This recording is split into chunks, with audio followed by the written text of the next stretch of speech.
वाले हैं जो हमारा नेक्स्ट कॉन्टिनेंट है। ओके, सीक्वेंस ऊपर नीचे हो सकता है लेकिन टॉपिक हमें सारे ही कवर करने हैं। तो आज का जो सेशन है वो हमारा नॉर्थ अमेरिका कॉन्टिनेंट को लेकर है। ओके, तो चलिए जी, बिना किसी देरी के मुद्दे की बात पर आते हैं।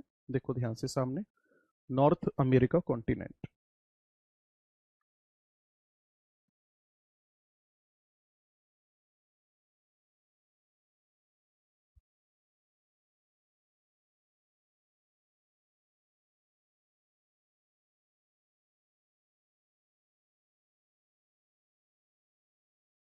सबसे पहला पॉइंट, नॉर्थ अमेरिका की अगर हम बात करेंगे तो एरिया के अकॉर्डिंग इसकी कौन सी रैंक है?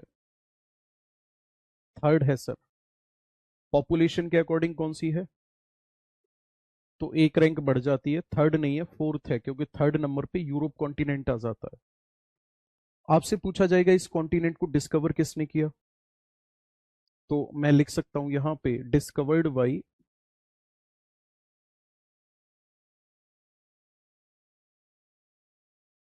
कोलंबस, है ना।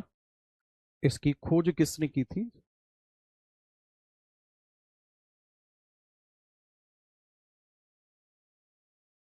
इसकी खोज कोलंबस ने की।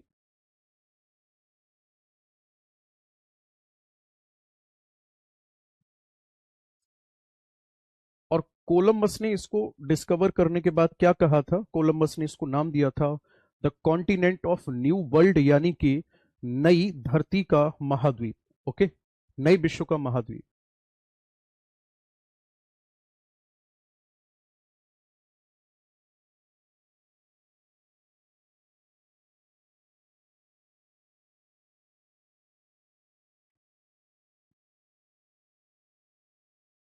नए विश्व का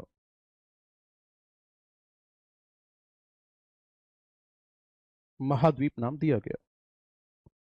नॉर्थ अमेरिका कॉन्टिनेंट के एकदम साउथ में जब हम जाएंगे तो यहाँ पे एक इस्थमस पड़ती है जिसका नाम है पनामा इस्थमस।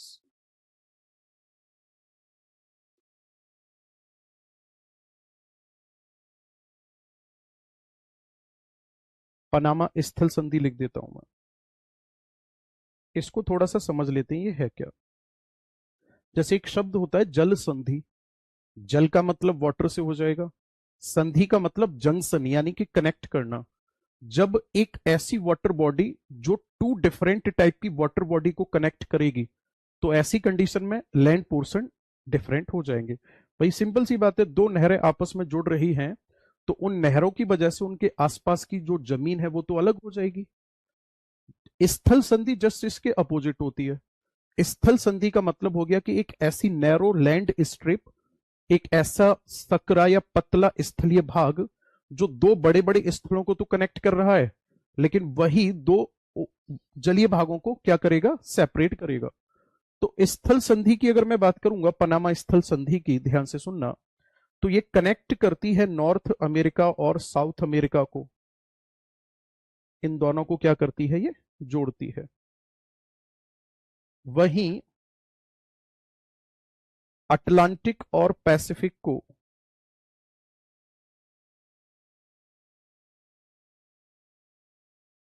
अलग करती है।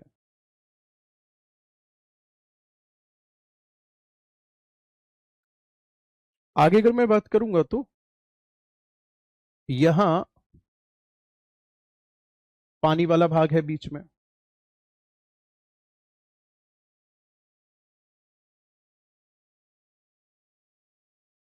बीच में जो पानी वाला भाग है ना, ये तो देखो अलास्का है, नॉर्थ अमेरिका कॉन्टिनेंट का पार्ट हो गया।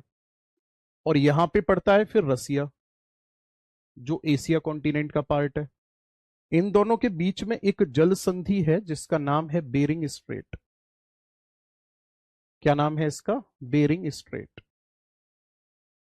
इन दोनों के बीच में एक जल संधि है जिसका नाम है बेरिंग जल संधि। जो बेरिंग जल संधि है वो नॉर्थ अमेरिका और एशिया को क्या करती है? अलग करती है। ओके, ये किस किस को अलग करती है? नॉर्थ अमेरिका और एशिया,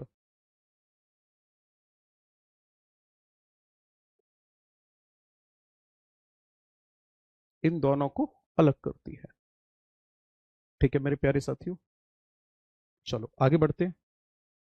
अब देखो ध्यान से, एक कमेंट कर रहा है क्लास रिकॉर्डेड है। हाँ बेटा रिकॉर्डेड क्लास है ना। 850 मेगापिक्सल के कैमरा से पूरी रात रिकॉर्ड किया मैंने ये क्लास, तब तुझे पढ़ाने आ रहा हूँ। ठीक है, बस देखो ध्यान से, इसकी अगर मैं बात करूंगा तो यहां पर ये जो आइलैंड है इसका नाम है ग्रीनलैंड। पिछली क्लासों में जब आप लोगों के कमेंट पढ़ने बंद कर दिए, अननेसेसरी कमेंट, तो अब तुम्हें लग रहा है कि क्लास रिकॉर्ड है। वेरी गुड, ये है ग्रीनलैंड। ठीक है, ग्रीनलैंड के बाद ये वाला जो आइलैंड आपको दिख रहा है, मैं इसमें कलर भर दूं, चलो इसकी मांग भर देते हैं, ये रहा जी। इसका नाम है बेफिन आइलैंड।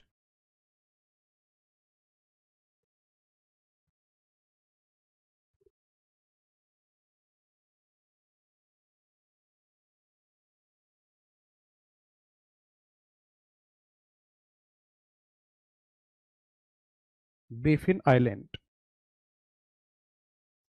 इन दोनों के बीच में यहां पर ये बे ऑफ बेफिन है, इधर लेब्राडोर सी है। यहां पर जो स्ट्रेट है उसका नाम है डेविस स्ट्रेट।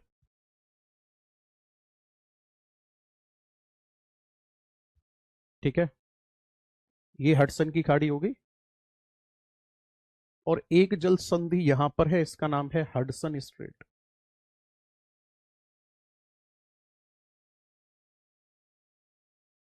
दो जल संधियों के नाम ध्यान में रखने हैं। लिख रहा हूं इनके बारे में, परेशान नहीं होना।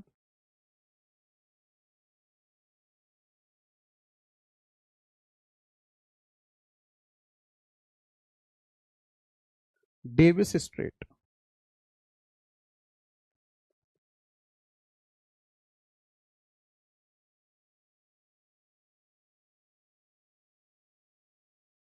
डेविस जल संधि की अगर मैं बात करूंगा तो ये सेपरेट करती है किस किस को, ग्रीनलैंड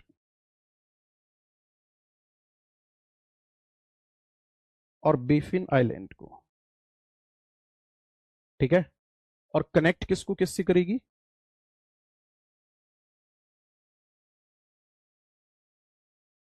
बे ऑफ बेफिन को कनेक्ट करती है ये लेब्राडोर सी से। सही है, अब आ जाते हैं हडसन की खाड़ी, हडसन स्ट्रेट पे।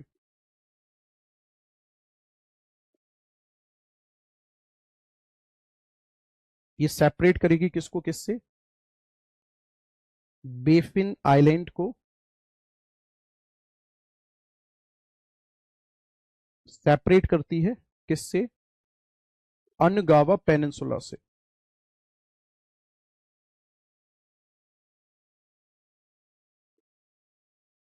और कनेक्ट करेगी किसको किससे, कनेक्ट करेगी लेब्राडोर सी को किसके साथ, लेब्राडोर सी को कनेक्ट करेगी ये बे ऑफ हडसन के साथ।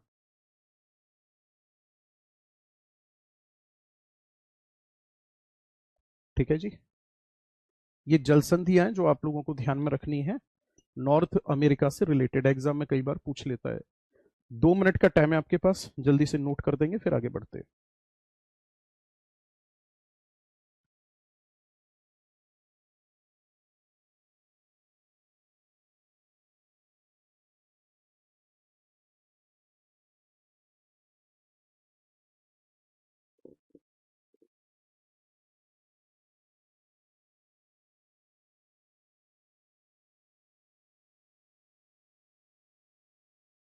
अब इसके माउंटेन पढ़ना शुरू करेंगे, ठीक है।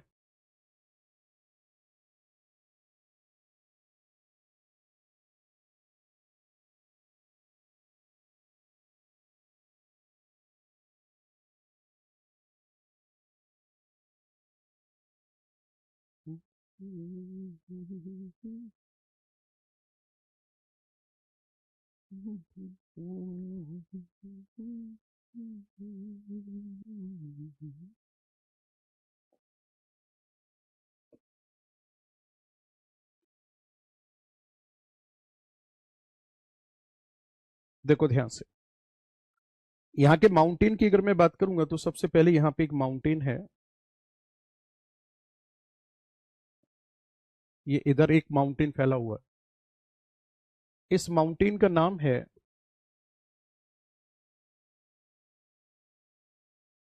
Appalachian mountain.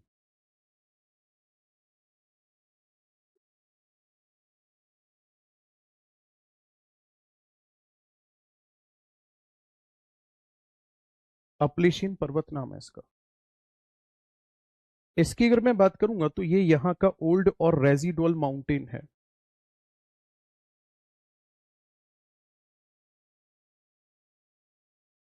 अपशिष्ट पर्वत है, हमारे अरावली की तरह घिसा पिटा पर्वत है।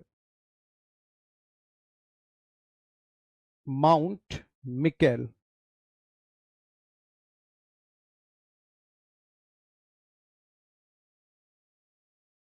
माउंट मिकेल यहाँ की मुख्य चोटी है। इसके बाद फिर नेक्स्ट अगर हम बात करेंगे तो यहां पर एक माउंटेन है ऐसे यूं, and this mountain is called Rocky mountain.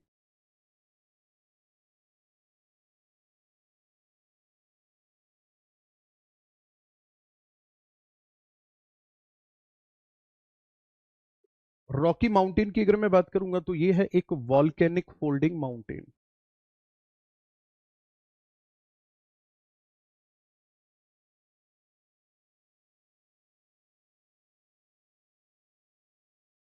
ये है ज्वालामुखी।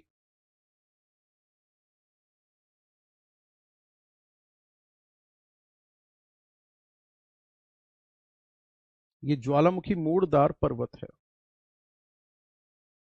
ठीक है, अगर लेंथ पूछी जाती है इसकी कितनी है तो आपका आंसर होगा, इसकी जो लेंथ है वो लगभग 4800 किलोमीटर लंबाई है इसकी।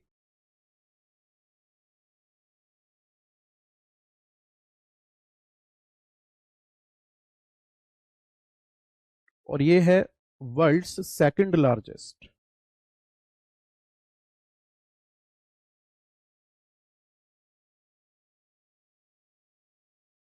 वर्ल्ड्स सेकंड लार्जेस्ट माउंटेन है। ये है विश्व का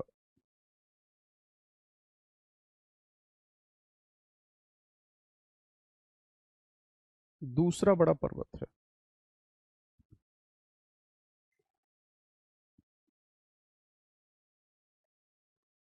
एक माउंटेन यहां पे है, एक माउंटेन यहां पे है ये। ठीक है, ऊपर की तरफ जो माउंटेन है इसे कहा जाता है ब्रूक्स रेंज।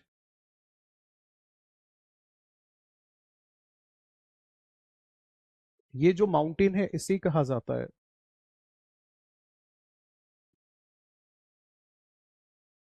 Alaska range. ठीक है, और इन दोनों के बीच में यहां पे एक घाटी है, इस घाटी का नाम मैं इधर नीचे लिख देता हूं। इस घाटी को कहा जाता है युकान वैली।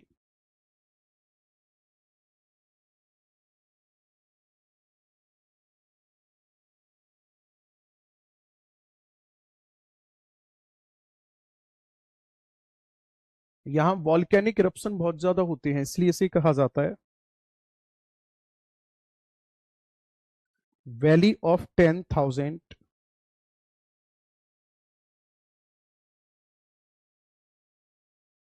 स्मोक। इसे कहा जाता है 10,000, इसे कहा जाता है 10,000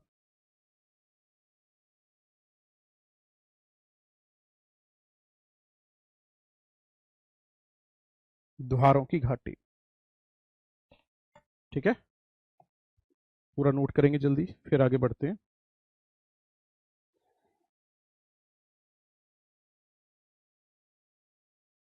दो पॉइंट और यहां पे समझेंगे आप। देखो, रॉकी माउंटेन की सबसे ऊंची चोटी जो है उसका नाम है माउंट अल्बर्ट।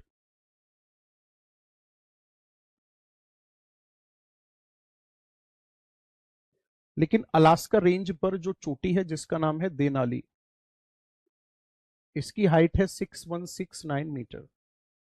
ये पूरे नॉर्थ अमेरिका की सबसे ऊंची चोटी है। ठीक है, मैं लिख रहा हूं यहां highest peak of north America is mount Denali.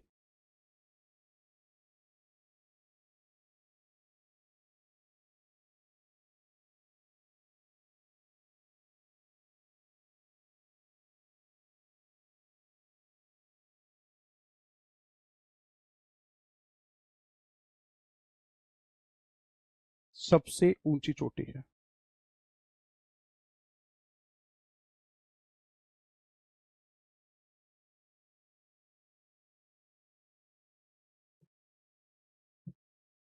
ठीक है, कोर्स कब तक कंप्लीट हो जाएगा? आगे पढ़े, आपको पता है जितनी ज्यादा से ज्यादा क्लास हो सकती है सारी क्लासों में लगे पड़े हैं।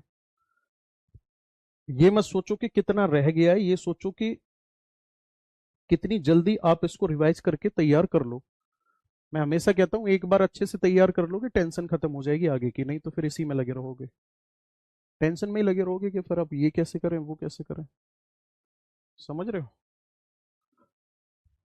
चलो अब देखो ध्यान से।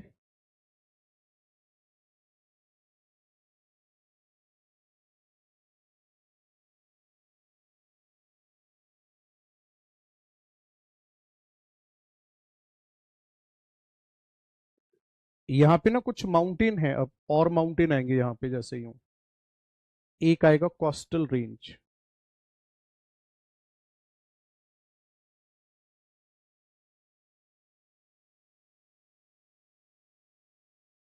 फिर आएगा यहाँ पे कैस्केड माउंटेन,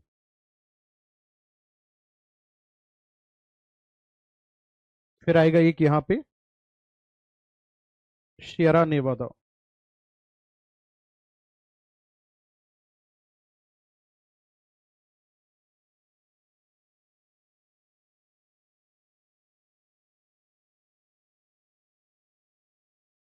शेरा नेवादा माउंटेन, जो कैस्केड माउंटेन और रॉकी माउंटेन के बीच का भाग है ये वाला। यहां पर एक प्लेट्यू लोकेटेड है जिसका नाम है कोलोराडो प्लेट्यू।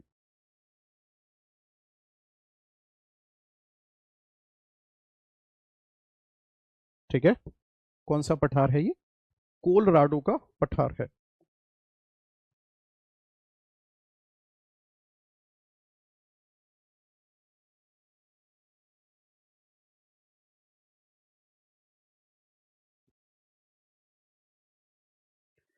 कोलोराडो के पठार की अगर मैं बात करूंगा तो सबसे पहली बात ये वॉल्केनिक प्लेट्यू है।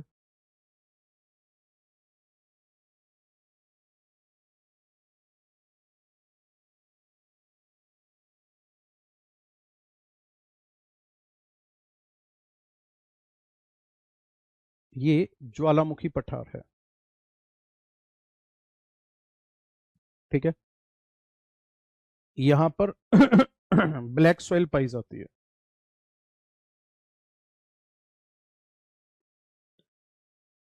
इस पठार को काट करके यहां पर एक रिवर बहती है जिसका नाम है कोलोराडो रिवर।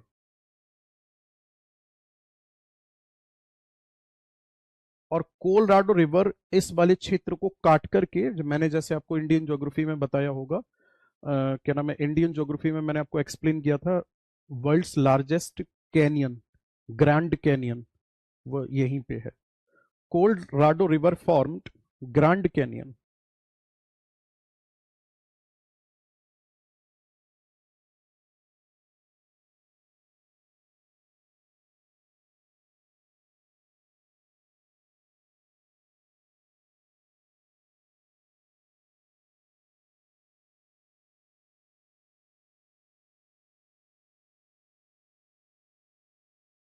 ग्रैंड कैनियन बनाती है। कोलोराडो प्लेट्यू के साथ साथ यहां पर एक ग्रेट बेसिन डेजर्ट भी है।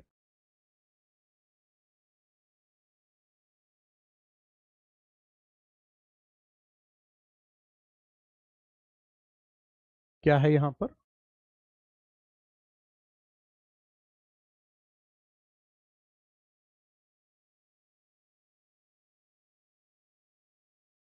ग्रेट बेसिन मरुस्थल भी है। ठीक है, बाकी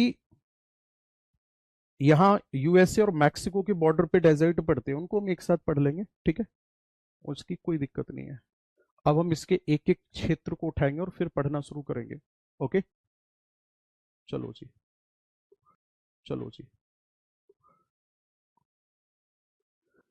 क्वेश्चंस यहां से कैसे बनेंगे मेरे दोस्त? क्वेश्चन जो बनेंगे वो सीधे सीधे ऐसे बनेंगे, बस इतना पूछेगा कि कोलोराडो का पठार कहां पर है, शियरा नेवादा माउंटेन कहां पर है।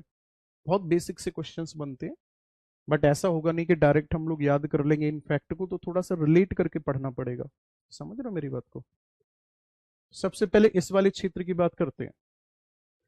इस वाले क्षेत्र की अगर हम बात करेंगे तो ये बेसिकली यूएसए का एक स्टेट है। नाम क्या है इसका? अलास्का। अलास्का की अगर मैं बात करूंगा तो ये है you state of USA.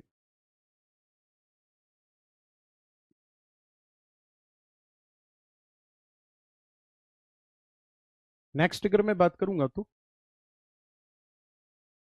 Alaska किस लिए जाना जाता है, तो यहां पर ट्राइब रहती है जिसका नाम है एस्किमो।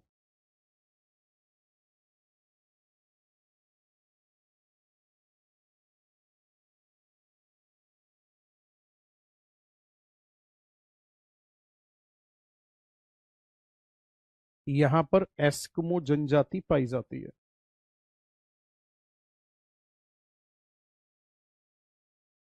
ठीक है। एस्किमो की अगर मैं बात करूंगा तो इनका जो हाउस होता है उसे क्या कहा जाता है? इग्लू कहलाता है।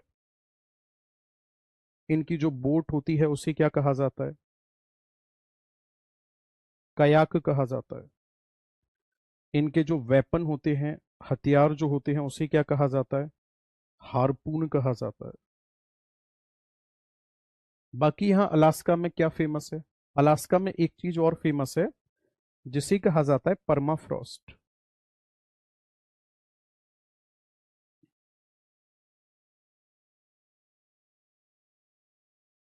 क्या फेमस है अलास्का में?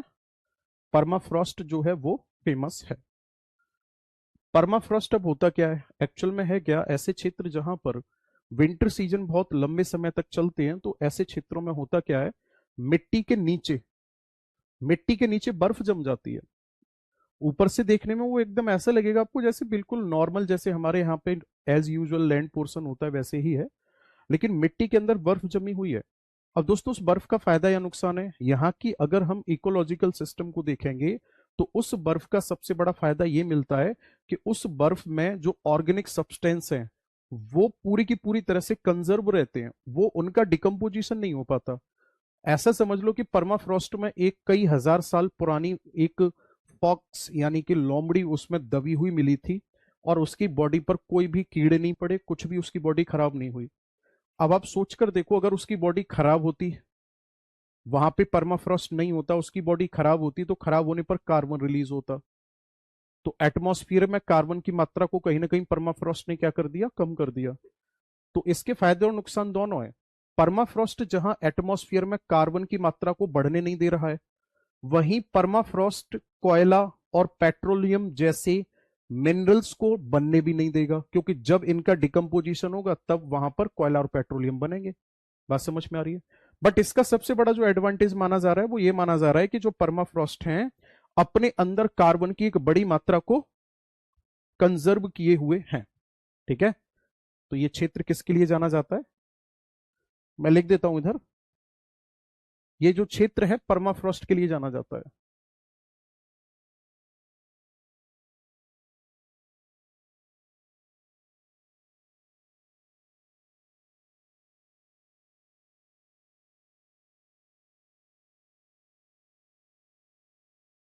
और परमाफ्रॉस्ट क्या होते हैं?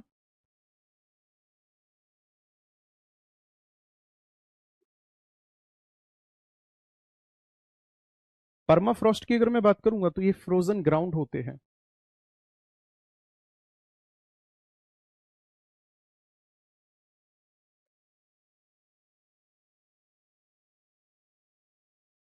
ये जमी हुई भूमि होती है। क्या करती हैं ये अपने आप में?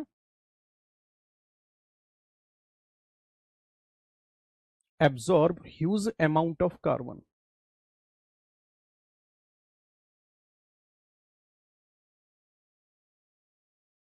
है ना, कार्बन की बड़ी मात्रा को ये अवशोषित किए हुए हैं। बट प्रेजेंट टाइम में ग्लोबल वार्मिंग हो रही है।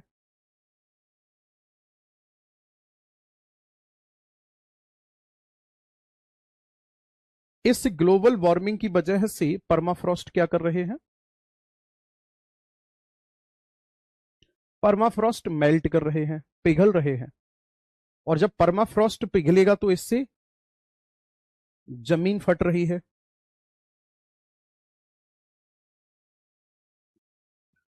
और कार्बन बढ़ रहा है।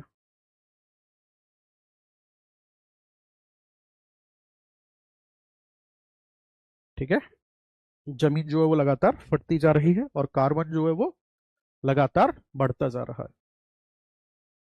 अब आ जाते हैं हम नई कंट्री में। सामने आपके जो कंट्री है, that country is called Canada. तो अब हम जो बात करने वाले हैं वो कनाडा के बारे में बात करने वाले हैं। तो देखो ध्यान से।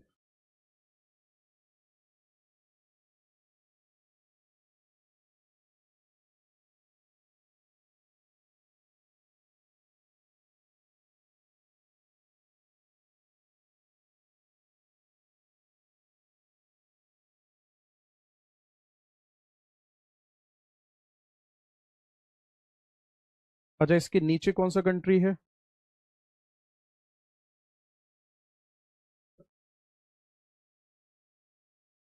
नीचे जो कंट्री है that country is called USA.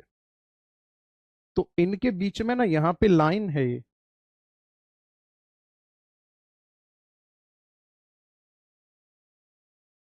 और इस लाइन को क्या कहा जाता है? 49 डिग्री पैरेलल लाइन।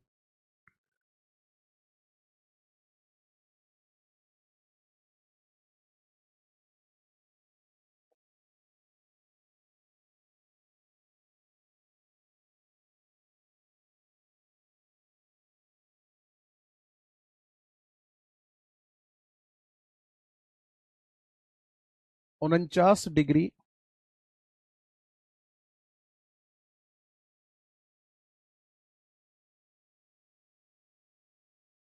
समांतर रेखा यूएसए एंड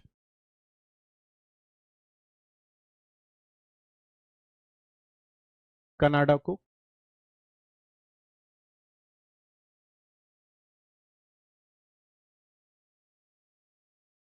अलग करती है। ठीक है, अब नेक्स्ट अगर मैं बात करूंगा कनाडा की, तो कनाडा कहाँ या कैसे लोकेटेड है? तो कनाडा जो है ये है कैनेडियन सील्ड पर।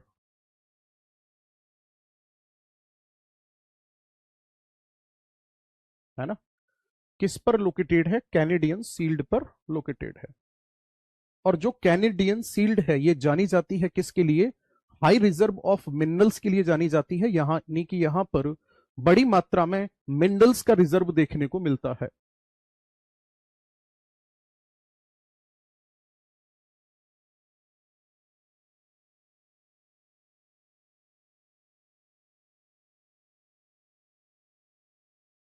रिजर्व ऑफ मिनरल्स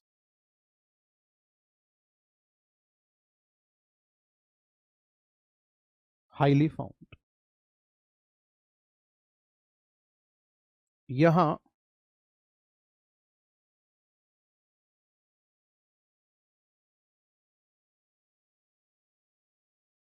खनिजों का भंडार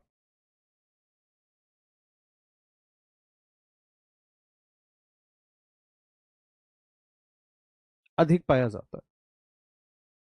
ठीक है, यहां पर कौन कौन से मिनरल्स देखने को मिलते हैं? आयरन ओर है, कॉपर है, गोल्ड है, मैग्नीज है, ये सभी देखने को मिलते हैं। और अगर आपसे पूछता है कि सील्ड क्या है, एक बच्चा कमेंट करके पूछ रहा है सील्ड है क्या? सील्ड का मतलब होता है बड़ा प्लेट्यू,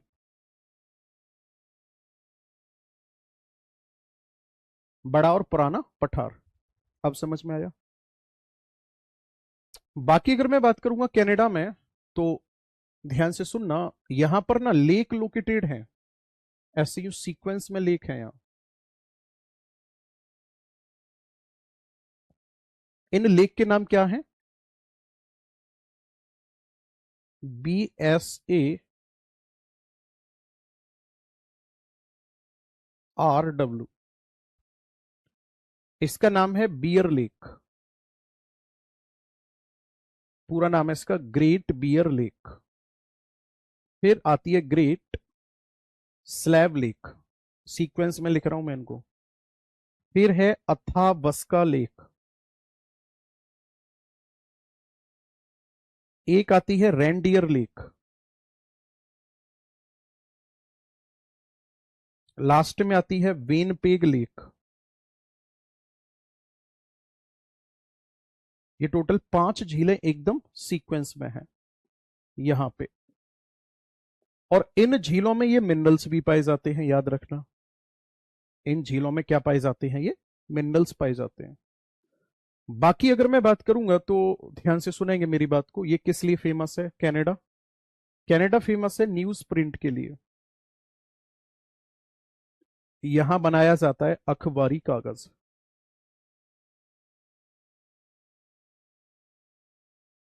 नेक्स्ट अगर मैं बात करूंगा तो यहां के 70% एरिया पर विश्व में सबसे ज्यादा पाए जाते हैं कॉनीफेरस फॉरेस्ट।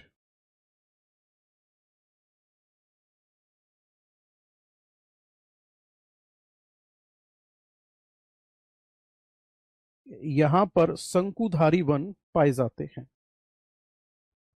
बर्फ बहुत ज्यादा गिरती है यहाँ पे, तो यहाँ पे कैसे वन पाए जाते हैं? शंकुधारी वन पाए जाते हैं। ओके। बाकी अगर मैं बात करूंगा आपसे तो कनाडा में एक रिवर फ्लो करती है जिसका नाम है सेंट लॉरेंस।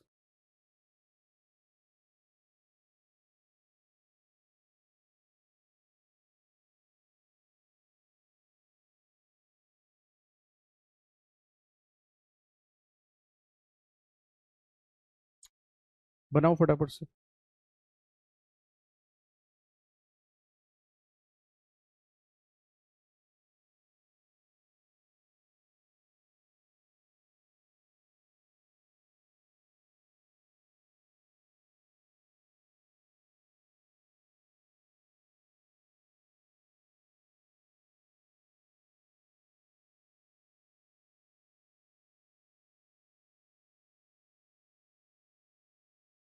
अब हम पढ़ेंगे यूएसए के बारे में। ठीक है।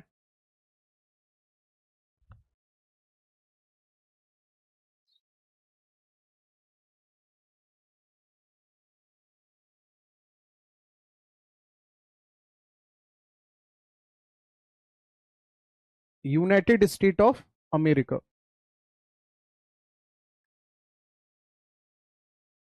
देखो ध्यान से,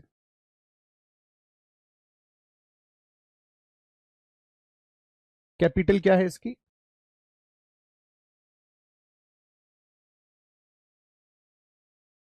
वॉशिंगटन डीसी। यूएसए की अगर मैं बात करूंगा तो यहां पर एक येलो स्टोन नेशनल पार्क है।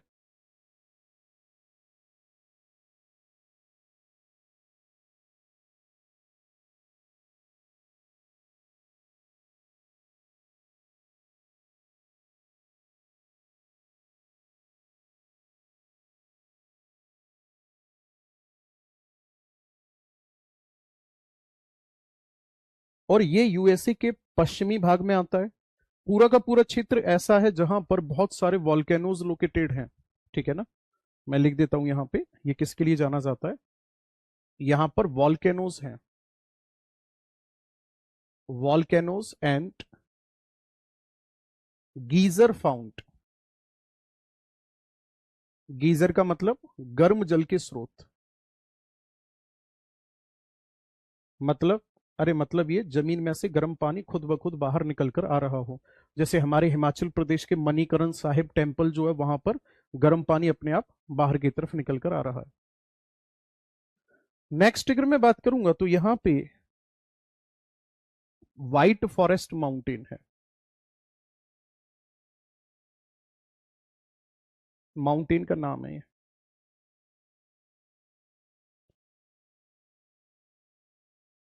लॉस एंजलिस की अगर मैं बात करूंगा तो इसे किस नाम से जाना जाता है? इसे कहा जाता है सर हॉलीवुड सिटी। ठीक है। और रिसेंटली यहां पे क्या हुआ था? फायर लगी थी यहां पे, आग से प्रभावित हुआ ये।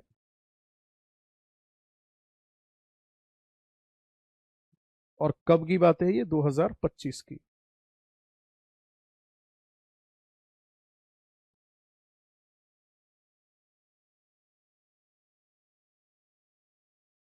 कैलिफोर्निया में है। यहां पर एक स्थान है जिसे डेथ वैली कहा जाता है, जिसे मृत घाटी कहा जाता है। और यहां पर विश्व का सबसे ज्यादा तापमान आंकलित किया गया है, जो लगभग 63 के आसपास रहा था।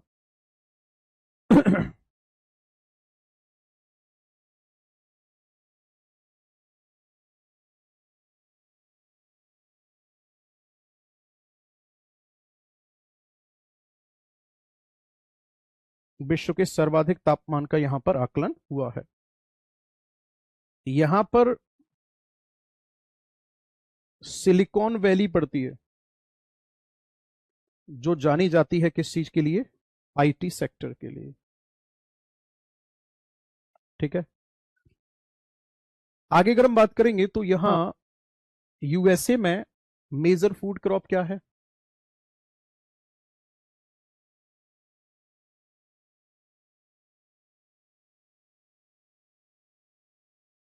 वो है जी मेज, यानी कि मक्का।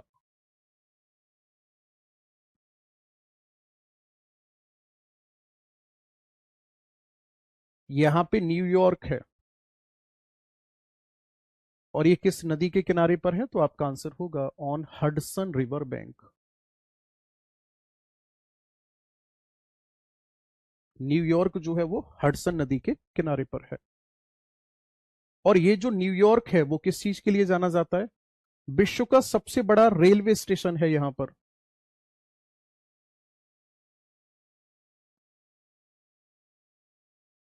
वर्ल्ड्स लार्जेस्ट रेलवे स्टेशन है। और नाम क्या है उसका? Grand terminal.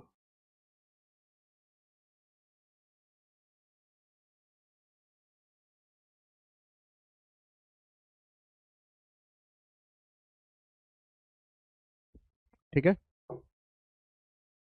बाकी यहाँ पे ऊंची ऊंची बिल्डिंग्स हैं जिनको स्काई स्काइपर्स यानी गगनचुंबी इमारत के नाम से जाना जाता है। ओके। यूएसए का एक आइलैंड है जिसका नाम है मैनहट्टन आइलैंड।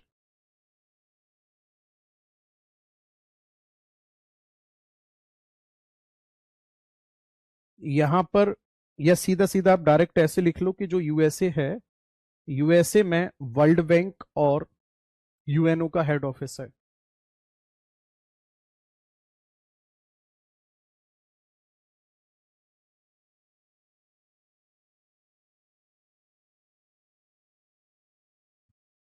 एक नदी है जिसका नाम है मिसिसिपी मिसौरी।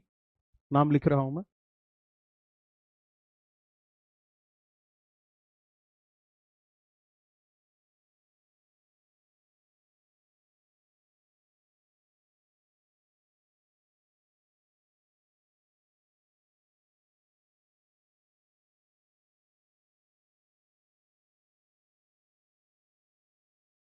इस नदी की अगर मैं बात करूंगा तो ये नदी जो है लॉन्गेस्ट है। और पूरे के पूरे नॉर्थ अमेरिका की। अगर आप इसको मैप पर देखोगे मिसिसिपी मिसौरी कहाँ है, तो लगभग यहां से ऐसे आके यूं, ओए, यहां से इसमें आके इसका अंत होता है। यानी कि ये है आपकी गल्फ, क्या बोलेंगे इसको, Caribbean, gulf of Mexico. Gulf of Mexico में आके गिरती है मिसिसिपी मिसौरी नदी जो है।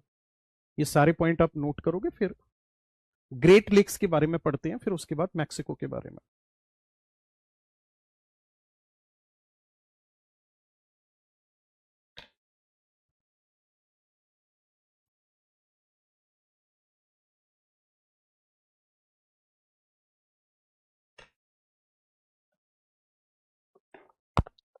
ओहो।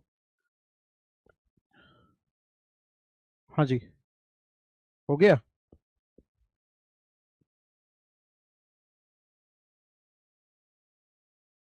देखो,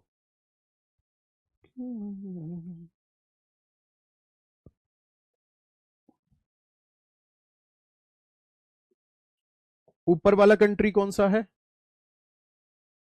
कनाडा। नीचे वाला कंट्री कौन सा है? यूएसए। इन दोनों के बॉर्डर पे यहां पे कुछ झीलें हैं। ठीक है। S H O M E. Total 5 झीलें हैं ये। ठीक है। कितनी झीलें हैं टोटल? 5।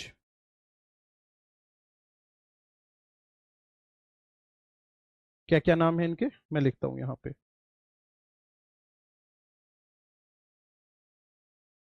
इनको ग्रेट लेक्स के नाम से जाना जाता है।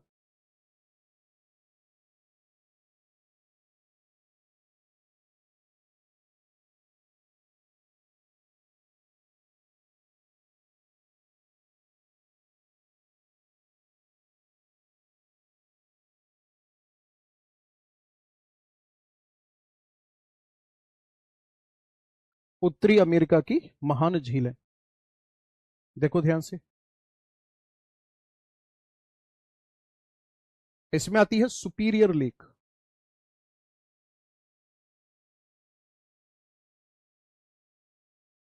फिर आती है इसी में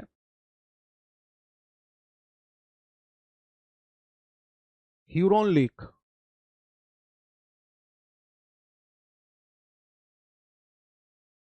ऑन्टेरियो लेक।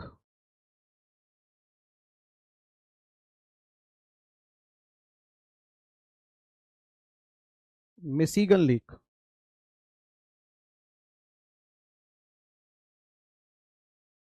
Erie lake. ये झीलें हैं। सुपीरियर। देखो, इन तीनों की अगर मैं बात करूंगा तो ये यूएसए और कनाडा के बॉर्डर पे है। मिशिगन लेक यूएसए में है और ये भी यूएसए और कनाडा के बॉर्डर पे है।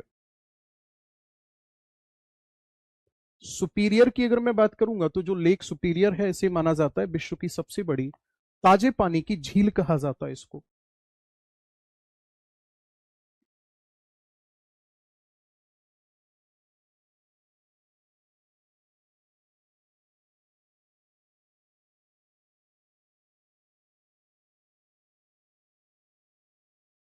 मिशिगन लेक के किनारे पर है, मैं लिख देता हूं यहां पर, ऑन बैंक शिकागो।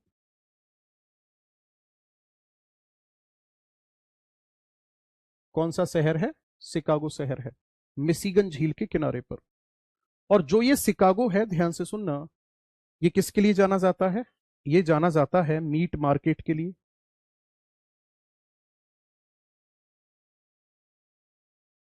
और यहां पर है एक रेलवे जंक्शन।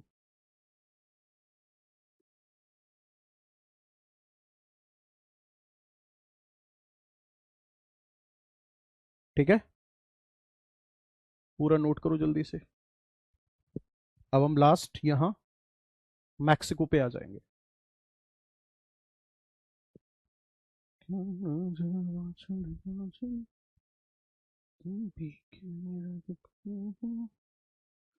और बताओ, जिंदगी कैसी कट रही है?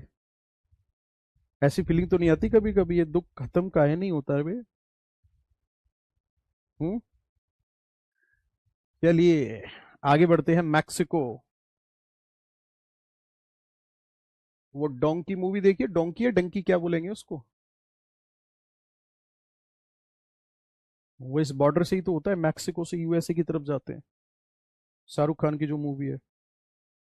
मैक्सिको की अगर मैं बात करूंगा तो ये पूरा का पूरा जो एक देश है ना, एक लेक के ऊपर बसा हुआ है। ठीक है। सेटलमेंट यहां किसके ऊपर हुआ है?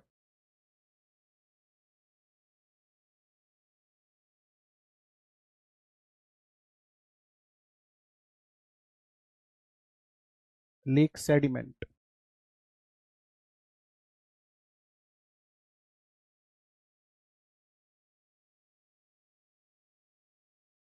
ये एक झील के मलबे पर बसा हुआ है।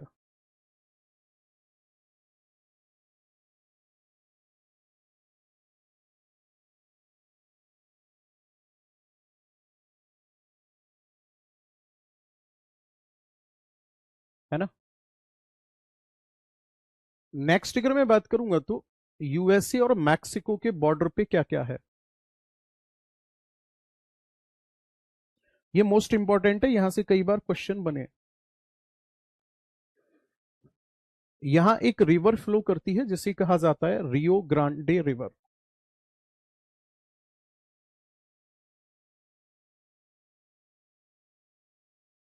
बाकी बॉर्डर पे सोनोरन डेजर्ट है।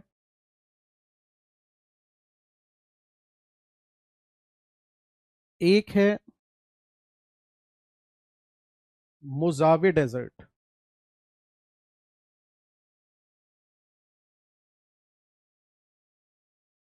ठीक है। एक तो है मोजावे डेजर्ट।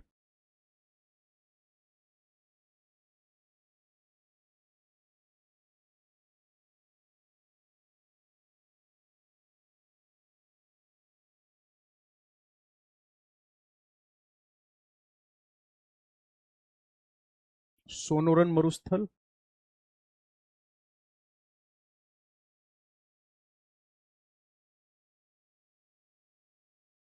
रियो ग्रांडे नदी।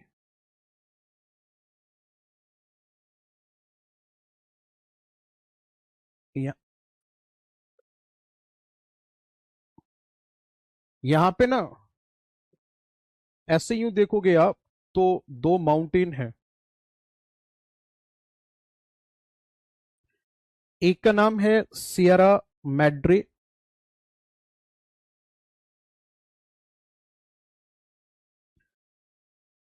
और एक का नाम है सियरा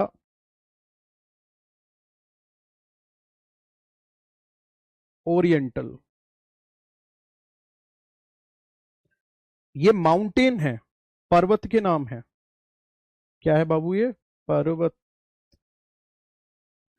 इन दोनों पर्वतों के बीच में एक यहां डेजर्ट है, and this desert is called ची हुआ हुआ डेजर्ट। बिल्कुल सही सुना आपने।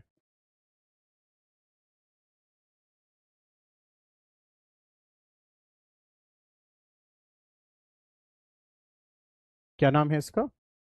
इसका नाम है सर ची हुआ हुआ मरुस्थल।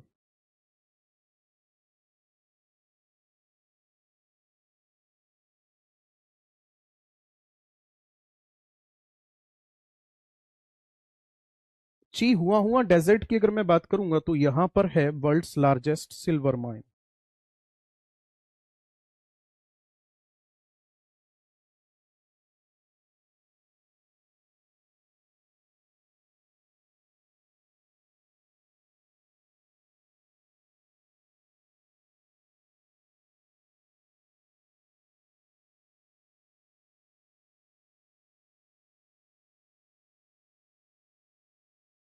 विश्व की सबसे बड़ी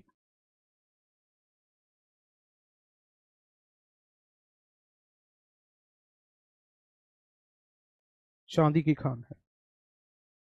ठीक है ना, मतलब अगर आपसे ये कहा जाता है कि पूरे विश्व में सबसे ज्यादा सिल्वर का प्रोडक्शन करने वाला कौन सा स्टेट, कौन सा कंट्री है, तो तब आपका आंसर होगा सबसे ज्यादा चांदी का उत्पादन करने वाला जो कंट्री है उसका नाम है मैक्सिको। ओके।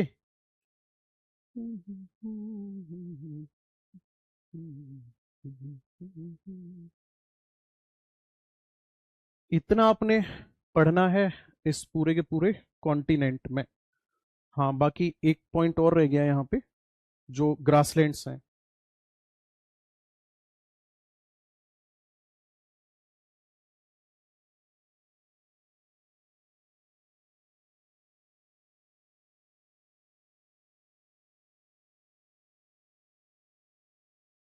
नॉर्थ अमेरिका में ग्रासलैंड कौन से हैं?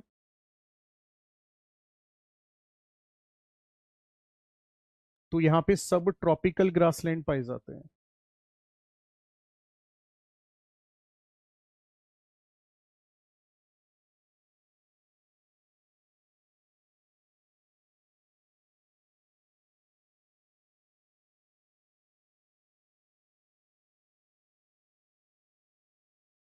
घास के मैदान जो है वो शीतोष्ण प्रकार के हैं। और इन घास के मैदान को क्या कहा जाता है?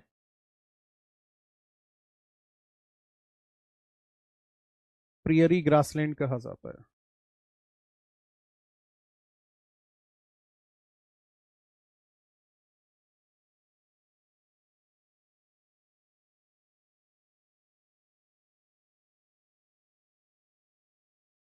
क्या कहा जाता है इनको? प्रियरी घास के मैदान कहा जाता है। और ये बहुत बेहतर माने जाते हैं किस चीज के लिए? ये बहुत बेहतर माने जाते हैं ग्रेन प्रोडक्शन के लिए।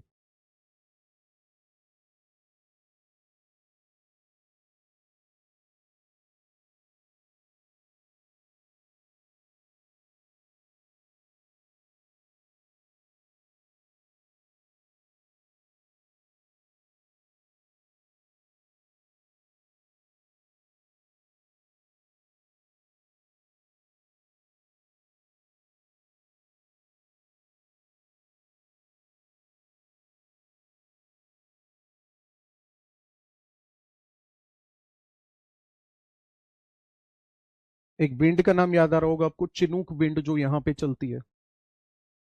याद आ रहा है? चिनूक विंड जो यहां पर चलती है, वो जब यहाँ की बर्फ को पिघला देती है तो ग्रीन ग्रास स्प्राउटेड कंडीशन में आ जाती है, हरी घास में वृद्धि होती है। इसीलिए उस विंड को, चिनूक विंड को, स्नो ईटर यानी कि हिमभक्षी के नाम से जाना जाता है। पढ़ाया था आपको।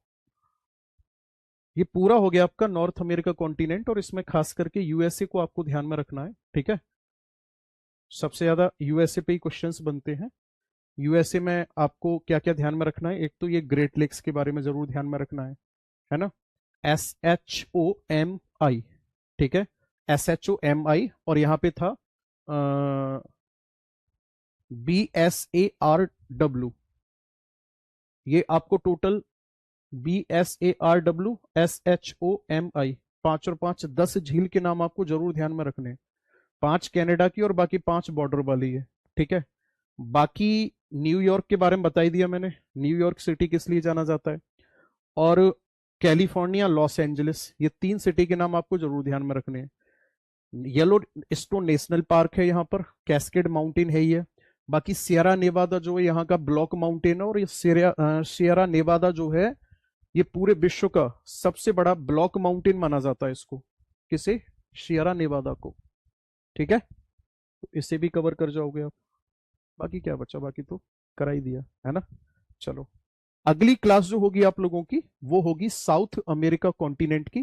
पहले ही मैं आप लोगों को टॉपिक डिक्लेयर करके चल रहा हूं, और मोस्ट प्रोबेबली कल होगी, कल नहीं हुई तो फिर जब भी मतलब क्लास लगेगी, मुझे कोई दिक्कत नहीं है। टॉपिक जो होगा हमारा साउथ अमेरिका कॉन्टिनेंट होगा, ठीक है जी? चलो, आज के लिए फिर इतना ही रखते हैं। भगवान आप सबको खुश रखे, तब तक के लिए।